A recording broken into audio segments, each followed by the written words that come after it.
بسم اللہ الرحمن الرحیم۔ آج جو ہمارا موضوع ہے وہ ہے عدت کے بارے میں۔ سورۃ طلاق میں اللہ رب العزت فرما رہے ہیں اعوذ باللہ من الشیطان الرجیم بسم اللہ الرحمن الرحیم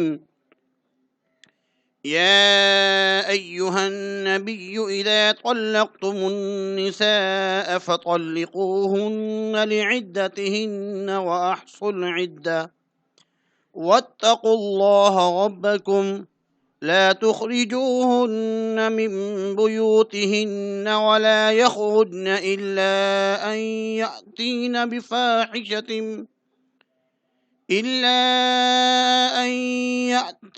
بفاحشة مبينة وتلك حدود الله ومن يتعد حدود الله فقد ظلم نفسه لا تدري لعل الله يحدث بعد ذلك أمرا صدق اللہ العظیم۔ سورۃ طلاق میں آیت نمبر 1، آیت نمبر 2 اور 3 اور آیت نمبر 4 اور اس طریقے سے آیت نمبر 5، یہ تمام آیات طلاق کے بعد عورتوں کو عدت کیسے گزارنی ہیں۔ ہمارے معاشرے کے اندر بہت سے اس قسم کے مسائل جس سے آگاہی حاصل ہونا ہم سب کی ضرورت ہے۔ اس کا ترجمہ پڑھتے ہیں۔ اے نبی صلی اللہ علیہ وسلم، جب تم لوگ عورتوں کو طلاق دو تو انہیں ان کی عدت کے لیے طلاق دیا کرو اور عدت کے زمانے کا ٹھیک ٹھیک شمار کرو، اور اللہ سے ڈرو جو تمہارا رب ہے۔ زمانہ عدت میں نہ تم انہیں ان کے گھروں سے نکالو اور نہ وہ خود نکلیں کہ وہ کسی صریح برائی کی مرتکب ہوں۔ یہ اللہ کی مقرر کردہ حدود ہیں، اور جو کوئی اللہ کی حدوں سے تجاوز کرے گا وہ اپنے اوپر خود ظلم کرے گا۔ تم نہیں جانتے شاید اس کے بعد اللہ موافقت کی کوئی صورت پیدا کر دے۔ اس میں عدت کا بیان ہے۔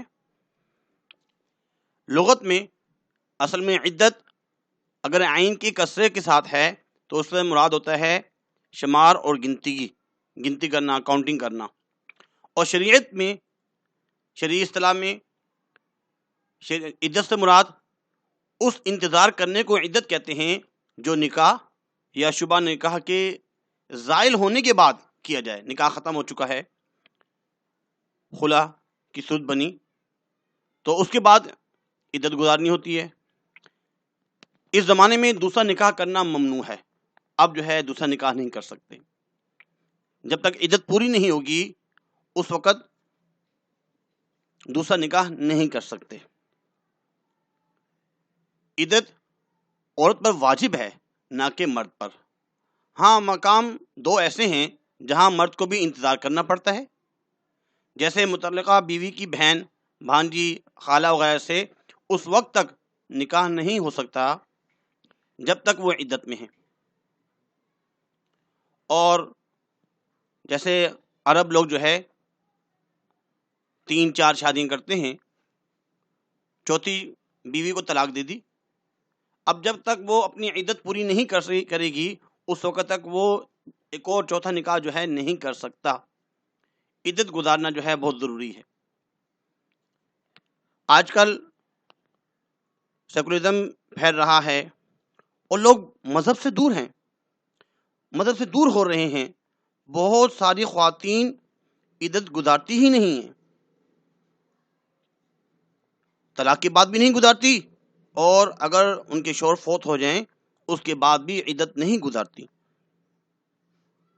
بعض عورتیں شوہر کے مرنے کے بعد اگر عدت گزارتی بھی ہیں تو صرف 40 دن گزارتی ہیں اور کہتی ہیں کہ یہ چھوٹی عدت ہے۔ چھوٹی عدت کہاں سے اپنی طرف سے بنا لیا؟ قرآن میں 4 مہینے 10 دن کا کہا گیا ہے، اور صرف اور صرف جو ہے 40 دن عدت گزارنے کے بعد گھروں سے نکلا جا رہا ہے اور کہتے ہیں کہ یہ چھوٹی عدت، مرنے کے بعد 4 مہینے 10 دن اگر عدت نہیں گزاری تو گناہ کبیرہ ہے۔ اب عدت کیسے گزارنی ہے، اس کے بارے میں کیا حکم ہے؟ خیال ہے کہ عورت کی جو عدت ہے وہ 3 قسم کی ہیں۔ وفات کی عدت 4 ماہ 10 دن ہے، اور طلاق وغیرہ کی عدت اگر حاملہ ہے تو وضع حمل، بچہ پیدا ہو گیا تو عدت کمپلیٹ ہو گئی۔ غیر حاملہ، اگر بالغہ غیر حاملہ ہے تو اس کی جو عدت ہے وہ ہے 3 حیض، 3 مینسز، جو کہ قرآن میں بتایا گیا ہے۔ اگر غیر حاملہ ہے، نابالغہ ہے اور بہت بوڑھی ہو گئی ہے، اور اس کے لیے حکم یہ ہے اگر اس کو جو ہے حیض نہیں آتا، ماہواری نہیں آتی، تو اس کے لیے 3 ماہ، قرآن میں جو ابھی ذکر کیا گیا ہے 3 ماہ۔ طلاق کے علاوہ اگر فسخ نکاح میں بھی عدت واجب ہے، خواہ وہ فسخ نکاح جو ہے خاوند کی طرف سے ہو یا عورت کی طرف سے ہو، عدت بہرحال ہوگی۔ عمومی احکام، جس کے شوہر کا انتقال ہو جائے، جیسے کہ ابھی پڑھا کہ عدت جو ہے وہ تو 4 ماہ 10 دن ہے۔ جس عورت کو شوہر نے طلاق دی اس کی عدت مکمل 3 ماہواریاں ہیں، اگر حمل نہ ہو۔ اگر وہ حاملہ ہے تو اس کی عدت بصورت وضع حمل ہے، خواہ طلاق کی عدت ہو یا وفات کی عدت ہو۔ عدت کے دوران عورت کے لیے کسی اور جگہ نکاح کرنا جائز نہیں، اور کسی مرد کو ایسی عورت کو نکاح کا صراحتاً پیغام دینا بھی جائز نہیں ہے۔ عدت کے دوران عورت کے لیے شدید ضرورت کے بغیر گھر سے نکلنا بھی جائز نہیں ہے۔ عدت وفات میں یعنی کسی عورت کے شوہر کا انتقال ہوا ہے اور متعلقہ بائنہ، جس کو 3 طلاقیں ہو چکی ہیں، طلاق رجعی نہیں بلکہ طلاق بائنہ، طلاق رجعی میں 1 یا 2 طلاقیں دی جاتی ہیں اور اس کے بعد رجوع کی جو ہے کوئی صورت ہوتی ہے۔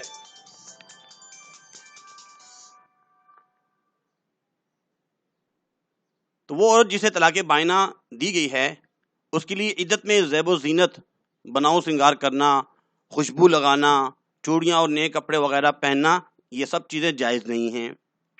البتہ اگر کپڑے پرانے ہونے کی وجہ سے ناقابل استعمال ہو جائیں اور نیا لباس معمولی اور سادہ ہو،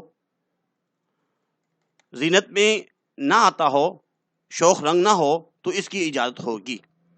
اور طلاق رجعی کی صورت میں یعنی جب شوہر نے صریح الفاظ سے 1 یا 2 طلاقیں دی ہیں، 3 طلاقیں نہیں دی بلکہ 1 یا 2 طلاقیں دی ہیں، تو عدت میں عورت زیب و زینت، یہ طلاق رجعی میں اس کو چاہیے کہ وہ زیب و زینت کرے، بناؤ سنگار کر سکتی ہے، بلکہ اس دوران زیب و زینت اختیار کرنا مستحب ہے تاکہ شوہر رجوع کی جانب آمادہ ہو جائے۔ ایک اور مسئلہ ہے کہ ایک عورت جو ہے اپنے گھر میں ہے، اس کی بیٹی کی جو ہے رخصتی ہے، نکاح کی تقریب ہے، اب اس میں وہ بناؤ سنگار کر سکتی ہی نہیں، اور وہ اس میں شریک ہو سکتی بھی ہے ہی نہیں ہو سکتی۔ اور ایک اور مسئلہ یہ ہے کہ اگر ایک عورت وہ اوپر والے جو ہے نا منزل میں وہاں پہ عدت گزار رہی ہے اور نیچے اس کے بیٹے یا بیٹی کی شادی ہے نیچے والے گھر میں، اب اس کے لیے کیا حکم ہے؟ البتہ والدہ کے لیے اس موقع پر زیب و زینت، بناؤ سنگار کرنا، خوشبو لگانا اور نئے کپڑے یا شوخ رنگ کے کپڑے وغیرہ پہننا یہ تو جائز نہیں ہے۔ باقی جو لباس پہنتی ہے اس میں کسی خاص رنگ کی تخصیص شریعت میں نہیں، بناؤ سنگار اور جدید لباس پہننا عدت میں جائز نہیں ہوگا۔ البتہ اگر کپڑے پرانے ہونے کی وجہ سے ناقابل استعمال ہیں تو نیا لباس معمولی اور سادہ ہو، شوخ رنگ نہ ہو، وہ تو پہنے جا سکتے ہیں، لیکن یہ یاد رہے کہ عدت کے دوران وہ شادی حال میں نہیں جا سکتی، شادی حال میں جانا شرعاً درست نہیں ہے۔ اور ایسے ہی اگر وہ اوپر گھر میں، اوپر والی منزل میں، اوپر والے فلیٹ میں جو ہے عدت گزار رہی ہے تو وہ نچلے والے فلیٹ میں نہیں آ سکتی، شادی بیاہ کی تقریب میں نہیں آ سکتی. کیوں؟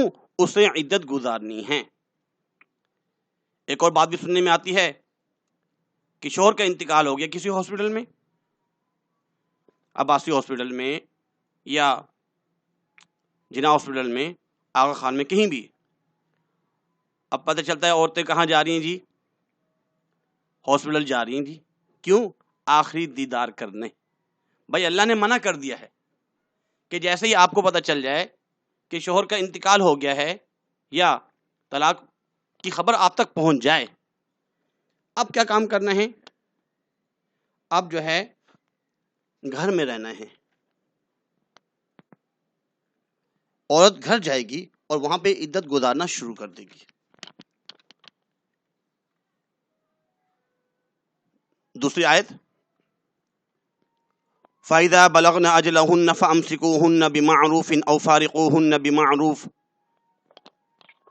اس میں اللہ رب فرما رہے ہیں کہ پس جب یہ عورتیں اپنی عدت پوری کرنے کے قریب پہنچ جائیں تو انہیں یا تو قاعدے کے مطابق اپنے نکاح میں رہنے دو یا دستور کے مطابق انہیں الگ کر دو. اس میں کیا باتیں ہیں؟ اگر وہ مطلقہ ہے اور اس کا نکاح بھی ہوا ہے، مدخولہ ہے، اس کی عدت تو 3 حیض ہے. اگر رجوع کرنا، طلاق رجعی دی گئی ہے، مقصود ہو تو عدت ختم ہونے سے پہلے رجوع کر لو. بصورت دیگر انہیں معروف کے مطابق، دستور کے مطابق اپنے سے جدا کر دو. دوسری بات، اور آپس میں 2 عادل شخصوں کو گواہ کر لو. وَأَشْهِدُوا ذَوَيْ عَدْلٍ مِّنْكُمْ. یعنی اس رجعت اور بعض کے نزدیک طلاق پر گواہ کر لو. اگر طلاق دینا چاہ رہے ہیں تب بھی، اگر رجوع کرنا چاہ رہے ہیں تب بھی گواہ ہو جائے.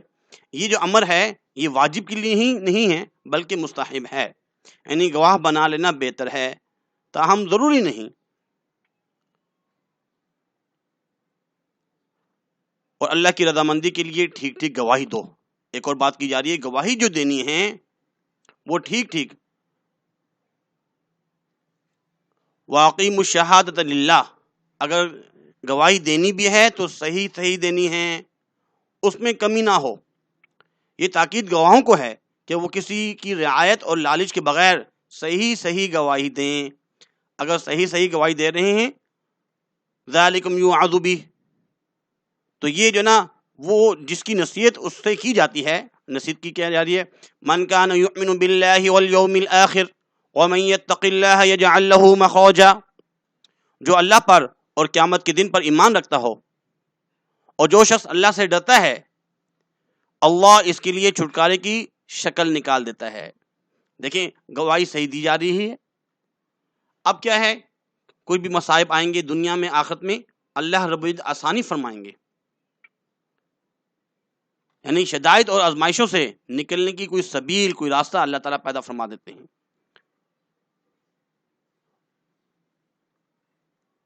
اس کے بعد اگلی آیت، وَيَرْزُقْهُ مِنْ حَيْثُ لَا يَحْتَسِبُ وَمَنْ يَتَوَكَّلْ عَلَى اللَّهِ فَهُوَ حَسْبُهُ إِنَّ اللَّهَ بَالِغُ أَمْرِهِ قَدْ جَعَلَ اللَّهُ لِكُلِّ شَيْءٍ قَدْرًا. اور اسے ایسی جگہ سے اللہ رب العزت روزی دیتا ہے جو اللہ کے حکم کو پورا کر رہا ہے، گواہی بھی صحیح دے رہا ہے. ان سب کے لیے اللہ رب العزت ایسی جگہ سے روزی دیتا ہے جس کا اس سے گمان بھی نہ ہو. اور جو شخص اللہ پر توکل کرے گا اللہ اسے کافی ہوگا. ان اللہ بالغ امرہ، اور اللہ تعالیٰ جو نا اپنا کام پورا کر کے ہی رہے گا. اللہ نے جو یہ نہیں کہ اسی وقت ہوگا لیکن آہستہ آہستہ. قد جعل اللہ لکل شیء قدرا، اللہ تعالیٰ نے ہر چیز کا ایک اندازہ مقرر کر رکھا ہے. اللہ جب چاہیں گے تب ہوگا. ہم چاہتے ہیں کہ ابھی ہو جائے، نہیں. جس کام کو اللہ نے جب کرنا ہے اس وقت. اس سے یہ بات بھی نکلتی ہے کہ ہماری تقدیر میں جو کچھ لکھا ہے ہم اس پر راضی رہیں. کیوں؟ جو ہمارے لیے بہتری ہے ہم اس پر خوش رہیں.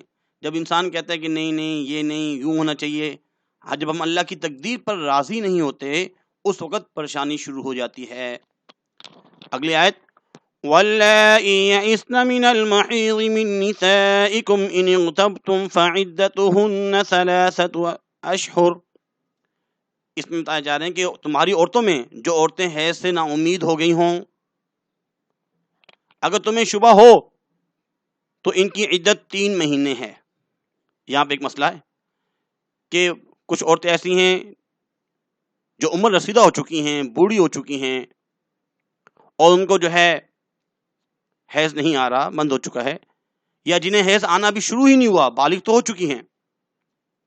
عام طور پر ایسا بھی ہوتا ہے کہ عورت سن بلوغت کو پہنچ جاتی ہیں، اسے حیض نہیں آتا۔ ان کے بارے میں کیا کہا جا رہا ہے کہ 3 مہینے انہوں نے عدت گزارنی ہے۔ اور حاملہ کے لیے کیا فرمایا جا رہا ہے؟ وَأُولَاتُ الْأَحْمَالِ أَجَلَهُنَّ إِن يَضَعْنَ حَمْلَهُنَّ، اور حاملہ عورتوں کی عدت ان کے وضع حمل ہے۔ وضع حمل، جو مطلقہ اگر حاملہ ہو تو اس کی عدت وضع حمل ہے، چاہے دوسرے روز ہی وضع حمل ہو جائے۔ علاوہ ازیں ظاہر آیت سے یہی معلوم ہوتا ہے کہ ہر حاملہ عورت کی عدت یہی ہے، چاہے وہ مطلقہ ہو یا اس کا خاوند فوت ہو گیا ہو، ان دونوں کے لیے یہی ہے۔ احادیث سے بھی اس کی تائید ہوتی ہے۔ ایک حدیث میں ہے کہ ایک عورت، ان کے شوہر کا انتقال ہو گیا، اور کچھ ہی دن میں، 2-4 دن میں وہ تو حاملہ تھی، وضع حمل ہوا، بچہ پیدا ہوا، اور نفاس کے بعد شادی کا پیغام آیا جب، تو کیونکہ عرب کے اندر یہ ہے کہ جو مطلقہ ہیں ان کے فوراً ہی نکاح ہو جاتے ہیں، جلدی ہو جاتے ہیں، تو انہوں نے کہا میں حضور صلی اللہ علیہ وسلم سے پہلے پوچھوں گی، اس کے بعد میں جو ہے نا آپ کا جو نکاح کا پیغام ہے اس کو قبول کروں گی۔ حضور صلی اللہ علیہ وسلم سے پوچھا گیا تو آپ صلی اللہ علیہ وسلم نے فرمایا کہ حاملہ کی جو عدت ہے وہ تو وضع حمل ہے۔ قرآن میں بھی اللہ پاک فرما رہے ہیں وَأُولَاتُ الْأَحْمَالِ أَجَلَهُنَّ إِن يَضَعْنَ حَمْلَهُنَّ، تو آپ جو ہے نکاح کا پیغام کو قبول کر سکتی ہیں۔ تو یہ ہے۔ اور جو دیگر عورتیں ہوتی ہیں جن کے خاوند فوت ہو جائیں، ان کی عدت 4 مہینے 10 دن ہے۔ وَمَن يَتَّقِ اللَّهَ يَجْعَل لَّهُ مِنْ أَمْرِهِ يُسْرًا، اور جو شخص اللہ سے ڈرے گا، ہر اعمال کے اندر اپنی مرضی نہیں ہے، اللہ کی مرضی، اللہ نے جو چاہے وہ کرنا ہے۔ کیونکہ عدت گزارنا بھی مشکل کام ہے عورت کے لیے، جو تقریباً 4 مہینے 10 دن یا 3 حیض جو ہے نا گزارنے، یہ بھی ایک مشکل عمل ہے۔ اچھا، اس میں بھی ایک تھوڑی سی باریکی ہے، اس کو بھی جاننا بہت ضروری ہے، کیونکہ قرآن کا معاملہ ہے، حدیث کا معاملہ ہے، کہ کچھ ایسی بھی عورتیں ہوتی ہیں کہ جو 3 مہینے سے پہلے ان کو 3 حیض ہو جاتے ہیں، اس سے فارغ ہو جاتی ہیں، تو ان کی عدت پوری ہو گئی۔ کچھ ایسی بھی ہیں کہ ان کو 2 مہینے بعد، 3 مہینے بعد وہ حیض آتا ہے ان کو، جس کی وجہ سے وہ جو عدت ہے اس میں 7-8 مہینے، 9 مہینے، سال بھی لگ جاتا ہے۔ تو آج کل جو ہے میڈیکل کا دور ہے، انجیکشن لگوا کر تاکہ جو ہے حیض آنا شروع ہو جائے، عدت جو ہے 3-4 مہینوں میں پوری ہو جائے۔ کبھی کبھار ایک مسئلہ یہ بھی ہے کہ کیونکہ حیض جو ہے نا، حیض کا آنا کم سے کم 3 دن ہے۔ اگر 1 دن آیا اور پھر جو ہے نا ہوا ہی نہیں، پھر 1 ہفتے بعد پھر آ گیا 1 دن کے لیے، 3 دن سے اگر کم ہے تو اس کو حیض نہیں کہیں گے، وہ استحاضہ ہے، وہ بیماری ہے۔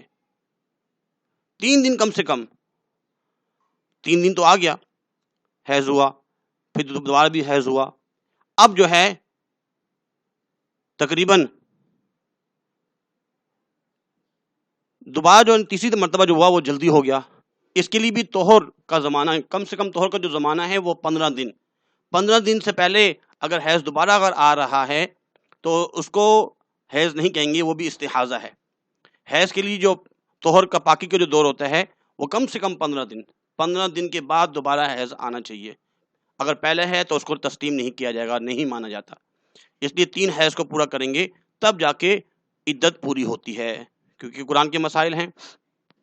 اس کے بعد اگلی آیت اسکنوہن من حیث سکنتم من وجدکم ولا تضاروہن لتضیقوا علیہن، تم اپنی طاقت کے مطابق جہاں تم رہتے ہو وہاں انہیں طلاق والی عورتوں کو رکھو اور انہیں تنگ کرنے کے لیے تکلیف نہ پہنچاؤ، اور اگر وہ حمل سے ہوں تو جب تک بچہ پیدا ہو لے انہیں خش دیتے رہا کرو، پھر اگر تمہارے کہنے سے وہی دودھ پلائیں تو تم انہیں کی اجرت دے دو، اگر وہ خود ہی جو ہے دودھ پلا رہی ہیں اچھی بات ہے، آپ انہیں اجرت دے دیں، اگر مثال کے طور پر وہ دودھ پلانے کے لیے تیار نہیں ہیں تو پھر کسی اور کو رکھ لیا جائے اجرت پر، اور باہم مناسب طور پر مشورہ کر لیا کرو، اور اگر تم آپس میں کشمکش کرو تو اس کے کہنے سے کوئی اور دودھ پلائے گی۔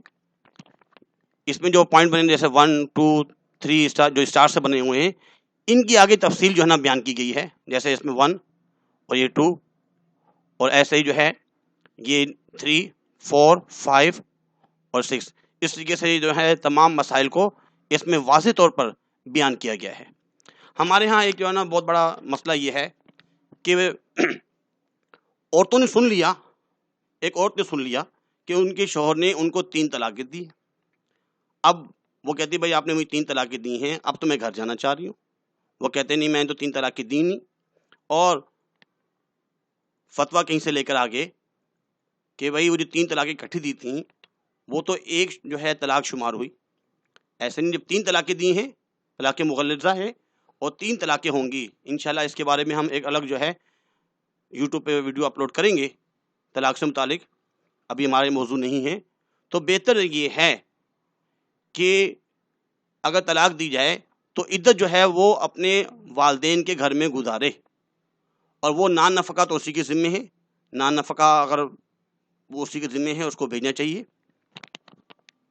تو بات یہ چل رہی تھی کہ اگر متعلقہ رجیعہ ہے اس کو جو ہے نا اس کے لیے متعلقہ بائنہ کے لیے تو رہائش اور نفقہ ضروری ہی نہیں ہے، جیسے کہ پہلے ذکر کیا گیا ہے، اور اپنی طاقت کے مطابق رکھنے کا مطلب یہ ہے کہ اگر مکان فراخ ہو، اس میں متعدد کمرے ہوں، ٹھیک ہے، یہ تمام باتیں اس میں لکھی ہوئی ہے۔ اور دوسرا جو پوائنٹ تھا یعنی نان نفقہ میں رہائش میں اسے تنگ اور بے آبرو کرنا تاکہ وہ گھر چھوڑنے پر مجبور ہو جائے، عدت کے دوران ایسا کرنا جو ہے اللہ نے منع فرمایا ہے، اچھے طریقے سے جو نا اس کو رکھا جائے۔ اور بعض نے اس کا مطلب یہ بھی بیان کیا ہے کہ عدت ختم ہو جانے کے قریب ہو تو پھر رجوع کر لے، اور بار بار ایسا کرے جیسا کہ زمانہ جاہلیت میں کیا جاتا ہے، اگر وہ جو نا طلاق دے رہا ہے پھر رجوع کر رہا ہے، پھر طلاق دے رہا ہے پھر رجوع کر رہا ہے، زمانہ جاہلیت میں ایسا ہی ہوا کرتا تھا، اس کو روکنے کے لیے جس کے صدر باب کے لیے شریعت نے طلاق کے بعد رجوع کرنے کی جو حد مقرر فرما دی کہ 2 مرتبہ اگر آپ نے ایک دفعہ طلاق دے دی تو رجوع کی جا سکتی ہے، دوبارہ طلاق دی رجوع، اب جب تیسری مرتبہ طلاق دیں گے اب رجوع نہیں ہو سکتا، کیونکہ جو ہے نا مرد صرف 3 طلاقیں دے سکتا ہے۔ شریعت نے طلاق کے بعد رجوع کرنے کی حد مقرر فرما دی کہ کوئی شخص آئندہ اس طرح عورت کو تنگ نہ کرے۔ ایک انسان 2 مرتبہ تو ایسا کر سکتا ہے، یعنی طلاق دے کر عدت ختم ہونے سے پہلے رجوع کر لے، لیکن تیسری مرتبہ جب طلاق دے گا تو اس کے بعد اس کی رجوع کا حق بھی ختم ہو جائے گا، اس کا ایک حلال جو نا حلالہ ایک طریقہ ہے، اس کو بھی انشاءاللہ ہم بعد میں ڈسکس کریں گے۔ اچھا، اس کے بعد جو ہے جو متعلقہ خواہ بائنہ ہی کیوں نہ ہو، اگر حاملہ ہے تو اس کا نفقہ اور جو سکنا ہے رہنے کی نہ نفقہ وہ ضروری ہے، جیسا کہ پہلے بھی بیان کیا گیا ہے، جب تک وہ حاملہ ہے، کیونکہ ابھی تک طلاق نہیں ہوئی، وضع حمل کے بعد طلاق ہوگی، اس لیے اب نان نفقہ جو ہے وہ شوہر کے ذمے ہے۔ نفقہ سے مراد بہت عرصے تک نفقہ ہے، یعنی کہ حاملہ متعلقہ کو عرصہ دراز تک نفقہ ملتا رہے گا جب تک وہ جو ہے وضع حمل ہو، اور بعض صورتوں میں بچے کی پرورش کا نفقہ پھر ملتا رہتا ہے، اور جو غیر حاملہ کو تھوڑی مدت صرف 3 حیض تک نفقہ ملتا ہے۔ اس کے بعد ایک اور مسئلہ یہ ہے کہ طلاق کی عدت میں عورت مزدوری کے لیے گھر سے باہر نہیں جا سکتی، ایک مسئلہ ہے، اس کے شوہر جو ہے خاص طور پر شوہر کا انتقال ہو گیا ہے اور 4 مہینے 10 دن، کیونکہ ہم لوگ اسلامی ملک میں رہتے ہیں، اگر وہ کسی گورنمنٹ ملازمہ ہیں تو اسے 4 عدت تو گزارنی ہے، تو حکومت کی طرف سے اس کو سیلری تنخواہ ملتی رہے گی 4 مہینے 10 دن تک۔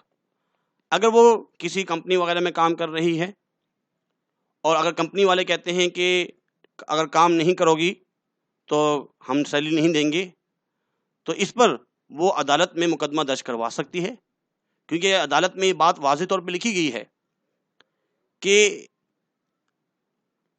اگر شوہر فوت ہو جائے تو عدت گزارنے پر 4 مہینے 10 دن تک اس کی سیلری جہاں پہ وہ کام کر رہی ہے ان کی ذمہ ہے، اس کو وہاں پہ دی جائے۔ ہاں اگر جج صاحبان نہ دیں وہ ان کا اپنا مسئلہ ہے، لیکن ہماری عدالت میں ہمارے علماء نے اس کی منظوری کروائی ہوئی ہے۔ طلاق کی عدت میں عورت مزدوری کے لیے گھر سے باہر نہیں جا سکتی، کیونکہ اس کا خرچہ جو ہے طلاق دینے والے خاوند کے ذمہ ہے۔ اس میں بھی جو نا آج کل ایک مسئلہ ہے کہ کبھی کبھار وہ طلاق دینے کے بعد جو ہے نا کھانا پینا، کیونکہ کھانا پینا ضرورت ہے، اگر وہ نہیں دے رہا اس کے ذمہ تو ہے، اب بھوکا تو انسان مر نہیں سکتا، تو مجبوری کے درجے میں کام پہ جائے، مجبوری کے درجے میں، اور جو ہے شام ہوتے ہی گھر واپس لوٹے، رات گھر میں گزارے۔ ہاں عدت وفات میں عورت مزدوری کے لیے دن میں باہر جا سکتی ہے، رات گھر میں گزارے، کیونکہ اس عدت میں خرچہ خاوند کے ذمہ نہیں۔ اگر عدت حیض سے ہو اور خاوند نے مرد وفات میں طلاق دی تو ایسی صورت میں عورت کو خاوند کی میراث ملے گی، اسے شریعت میں فارغ الطلاق کہتے ہیں۔ ابھی اس کے بارے میں بتائیں گے۔ مثال کے طور پر اس نے اس کو جو ہے نا مرض الموت میں مرنے والا ہے طلاق دے دی، اور طلاق کے لیے تو 3 حیض ہیں، اب 2 حیض گزر چکے ہیں، تیسرا حیض ابھی شروع نہیں ہوا کہ اتنے میں اس کا انتقال ہو گیا۔ اب وہ کون سی عدت گزارے گی؟ کیا وہی عدت پوری کرے گی یا 4 مہینے 10 دن جو شوہر کی وفات کا ہوتا ہے وہ؟ اس سے جو ہے نا ابھی ہم یہ بعد میں پڑھیں گے 4 مہینے 10 دن والی عدت گزارنی ہوگی، کیونکہ ابھی تک جو ہے وہ جب تک 3 حیض کمپلیٹ نہیں ہوتے اس وقت تک نانفقہ شوہر کے ذمہ ہے، تو ابھی 3 حیض پورے ہوئے ہی نہیں تھے، اس کا شوہر کا انتقال ہو گیا، ابھی تک تو اس کی جو ہے نا مطلب زیر کفالت تھی، تو اب جو ہے اس کو میراث بھی ملے گا۔ اب وہ 4 مہینے 10 دن اپنی عدت گزارے گی اور میراث میں بھی شریک ہوگی۔ حاملہ کی جو عدت ہے بتایا گیا ہے وہ تو وضع حمل ہے، خواہ وہ مطلقہ ہو یا وفات والی ہو، اگرچہ طلاق یا وفات کے 1 ہی منٹ بعد، اگر بچہ 1 منٹ بعد پیدا ہو جاتا ہے تب بھی عدت پوری ہو گئی۔ ایک اور جو ہے نا مسئلہ کہ عورت جو ہے اپنے کسی عزیز اور جو قرابت دار ہوتے ہیں رشتہ دار وغیرہ، ان کی موت پر 3 دن سے زیادہ سوگ نہیں کر سکتی۔ باپ، بیٹا، بھائی کوئی بھی فوت ہو جائے تو 3 دن تک تو سوگ کر سکتی ہے، ترک زینت کر سکتی ہے، مگر خاوند کی موت پر پوری عدت کے زمانے میں سوگ کرے، نہ خوشبو لگائے نہ زینت کا لباس پہنے، یہ مدت غیر حاملہ کے لیے ہے، اور حاملہ کی عدت تو وضع حمل ہے، وہ اس وقت تک سوگ کرے۔ اور خوشبو دار تیل لگانا جو عدت گزار رہی معتددہ اس کے لیے بالاجماع ممنوع ہے، مگر بغیر خوشبو کا جو تیل امام اعظم ابو حنیفہ رحمہ اللہ اور امام شافعی کے ہاں ممنوع ہے خوشبو۔ اچھا ایک اور جو آخری مسئلہ ہے کہ احوص رضی اللہ عنہ نے اپنی بیوی کو طلاق دی، وہ عدت طلاق حیض سے گزار رہی تھی، تیسرا حیض تھا کہ احوص کی بھی وفات ہوگی، ابھی جو بات چلی ان کی بیوی پر 2 عدتیں جمع ہوگی، ایک طلاق کی عدت جس کا تیسرا حیض گزر رہا تھا، اور دوسری وفات کی عدت 4 ماہ 10 دن۔ یہ مسئلہ حضرت معاویہ رضی اللہ عنہ کے ہاں پیش ہوا کہ احوص کی بیوی عدت کس طرح گزارے، صرف عدت طلاق گزارے یا عدت وفات بھی، اور یہ کہ ان کی بیوی صاحبہ کو احوص کی میراث ملے گی یا نہیں ملے گی، اہم مسئلہ یہ ہے، کیونکہ اگر وہ جو ہے عدت طلاق گزارتی ہیں پھر تو جو ہے میراث نہیں ملتی، ہاں اگر وہ عدت وفات گزارتی ہیں، وفات والی عدت 4 مہینے 10 دن، تب تو میراث ملے گی. تو وہ پوچھ رہے ہیں ان سے کہ میراث ملے گی یا نہیں، کیونکہ عدت کے دوران احوص کا انتقال ہو گیا ہے. بتایا گیا ہے کہ عدت جو ہے، عدت طلاق جو ہے وہ 3 حیض ہے. اس قول کی بنا پر تیسرے حیض سے فراغت پر عدت پوری ہوتی ہے، مگر چونکہ اسی دوران میں خاوند کی وفات ہوگی، اس لیے اب دراز عدت گزارنی ہوگی، یعنی 4 ماہ 10 دن بھی گزارنی ہوگی، اور اس کو میراث بھی ملے گا. آخری بات جو ہے ایک حدیث ہے، سوگ کا بیان. سیدتنا ام عطیہ رضی اللہ عنہا سے مروی ہے، رسول اللہ صلی اللہ علیہ وسلم نے فرمایا کہ کوئی عورت کسی میت پر 3 دن سے زیادہ سوگ نہ کرے، مگر شوہر پر 4 مہینے 10 دن سوگ کرے. یہ مسلم بھی ہے کتاب الطلاق. اور ام المؤمنین حضرت سیدنا ام سلمہ رضی اللہ تعالی عنہا سے روایت ہے کہ حضور صلی اللہ علیہ وسلم نے فرمایا جس عورت کا شوہر مر گیا وہ نہ قسم کار نگار ہو، وہ کپڑا پہنے رنگا ہوا، اور نہ گیروکار کا رنگا ہوا کپڑا پہنے، نہ زیور پہنے، اور نہ مہندی لگائے، اور نہ سرما. یہ ابو داؤد کی جو ہے ایک روایت ہے. اس لیے بہت ہی اہم مسائل تھے. ایک اور چھوٹا سا مسئلہ، وضع حمل کے دوران شوہر کا انتقال ہو گیا یا مطلقہ ہے، اور بیٹا جو ہے نا، اس کا جو بچہ ہے بیبی، وہ مس کیریج ہو جاتا ہے. ڈی این سی کے بعد پتہ چلتا ہے. اس میں ایک بات یہ ہے کہ اگر بچہ جو پیٹ میں، کیونکہ اکثر 9 مہینے کا ہوتا ہے، اس کے بعد جو ہے نا ولادت ہوتی ہے، لیکن بچہ اگر 4 مہینے سے کم کا تھا، اس کے ہاتھ پاؤں نہیں بنے تھے، تو اس کو وضع حمل میں شمار نہیں کریں گے. 1 مہینے کا تھا، 2 مہینے کا. لیکن اگر ہاتھ پاؤں بن گئے، کیونکہ 4 مہینے کے بعد جو ہے اس بچے کی وہ حرکت کرنا شروع کر دیتا ہے اور ہاتھ پاؤں بن چکے ہوتے ہیں، تو اب وہ وضع حمل شمار ہوگا، تو وہ اس کی عدت پوری ہو جائے گی. اگر بچہ جو ہے نا اسقاط حمل ہوا ہے، مس کیریج وغیرہ جو ہوا ہے، اس صورت کا جو ہے نا یہ ایک مسئلہ تھا. ایسے بہت باریک بینیاں ہوتی ہیں عورتوں کے مسائل میں. اس سے آگاہی حاصل کرنا بہت ضروری ہے. علماء سے پوچھنا، مفتیان حضرات سے پوچھنا. یہ ایک بہت ہی ضروری ٹاپک تھا جو کہ بیان کیا گیا. کچھ لوگوں کی رائے بھی تھی کہ بھائی اس کے بارے میں کچھ بتائیں. اللہ سے دعا ہے کہ اللہ پاک اصل میں ہمیں صحیح طریقے سے قرآن و حدیث کے مطابق بات کرنے کی اور اس پر عمل کرنے کی توفیق عطا فرمائے. اتنا ہی کافی ہے. اللہ حافظ.